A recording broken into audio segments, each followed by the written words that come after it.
Livro dos Espíritos, estudo sistematizado, Allan Kardec, parte 2. Prolegômenos, ou seja, prefácio. Interrogada acerca da sua natureza, essa força declarou pertencer ao mundo dos seres espirituais que se despojaram do invólucro corporal do homem. Assim é que foi revelada a doutrina dos espíritos. As comunicações entre o mundo espírita e o mundo corpóreo estão na ordem natural das coisas e não constituem fato sobrenatural. Tanto que de tais comunicações se acham vestígios entre todos os povos e em todas as épocas. Hoje se generalizaram e tornaram patentes a todos.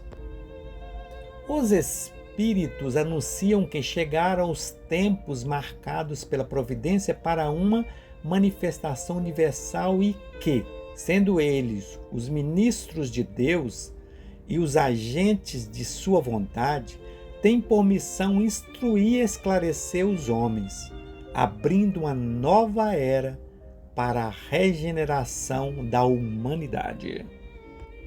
Capítulo 1 de Deus. Deus e o infinito, provas da existência de Deus, atributos da divindade, panteísmo. Capítulo 1. Questão 2. Que se deve entender por infinito? O que não tem começo nem fim. O desconhecido. Tudo o que é desconhecido é infinito. Deus é inquestionável.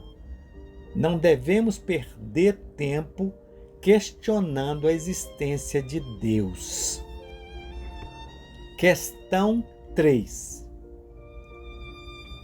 Poder-se-ia dizer que Deus é infinito? Resposta dos Espíritos. Definição incompleta, pobreza da linguagem humana, insuficiente para definir o que está acima da linguagem dos homens. Deus é infinito em suas perfeições, mas o infinito é uma abstração. Dizer que Deus é o infinito é tomar o atributo de uma coisa pela coisa mesma. É definir uma coisa que não está conhecida por uma outra que não está mais do que a primeira. Parte segunda. Do mundo espírita ou mundo dos espíritos. Capítulo 1. Origem e natureza dos espíritos. Questão 77. Os espíritos são seres distintos da divindade ou serão simples emanações ou porções dessa aí? Por isso, denominamos filhos de Deus? Resposta dos Espíritos. Meu Deus!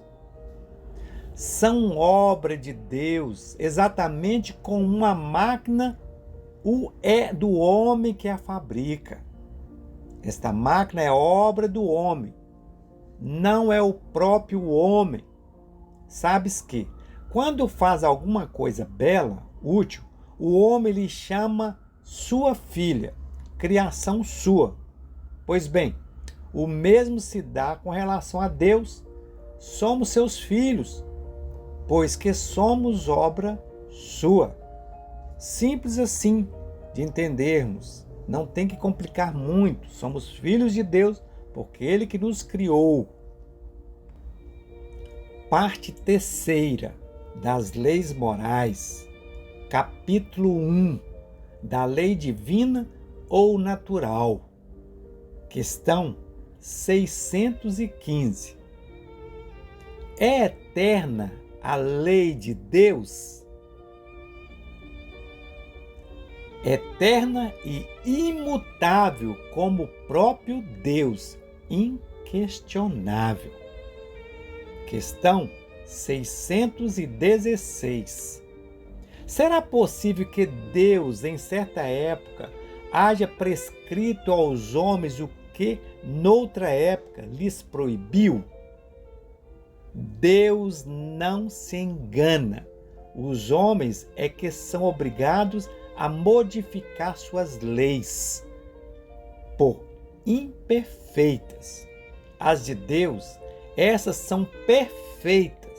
A harmonia que reina no universo material, como no universo moral, se funda em leis estabelecidas por Deus desde toda a eternidade.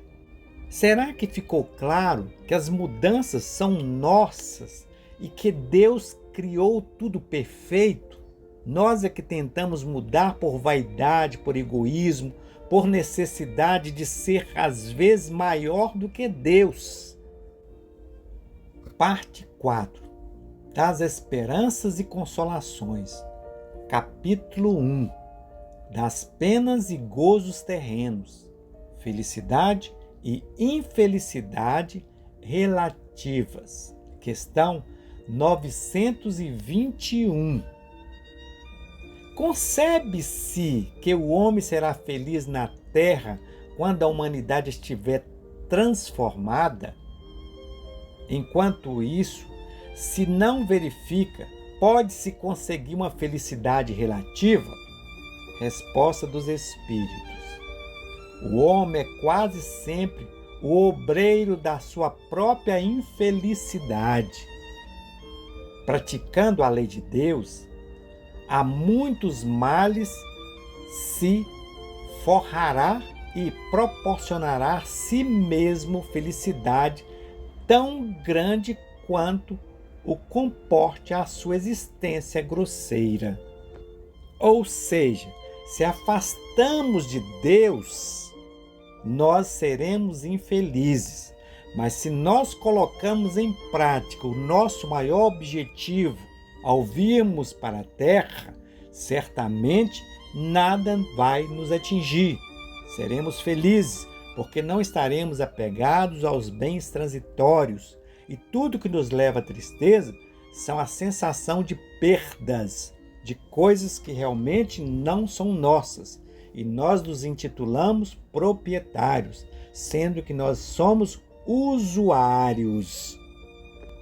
É bom esclarecer que o nosso estudo do Livro dos Espíritos é uma maneira de esclarecer que o Livro dos Espíritos é composto de 4 partes. Livro 1, Causas Primeiras. Livro 2, Mundo Espiritual ou dos Espíritos. Livro 3, Leis Morais. Livro 4, Esperanças e Consolações. E todos os livros são subdivididos em capítulos para que a gente possa entender, compreender cada mensagem. E para entender também que nas nossas dúvidas, os nossos questionamentos do dia a dia, que a gente possa fazer do Livro dos Espíritos uma fonte de pesquisa, para que não venhamos ser manipulados por alguns que teoricamente, às vezes até na prática, têm o conhecimento, mas que a maneira que expõe o assunto não deixa bem esclarecido para nós. Como nós praticamos uma fé raciocinada de estudos, temos a obrigação de buscar as fontes e certificar do que foi falado está correspondendo às fontes, principalmente da codificação de Kardec ou mesmo da própria Bíblia. É muito importante que venhamos ter esse hábito, pois assim não teremos o direito de falar que fizemos algo errado porque alguém nos conduziu.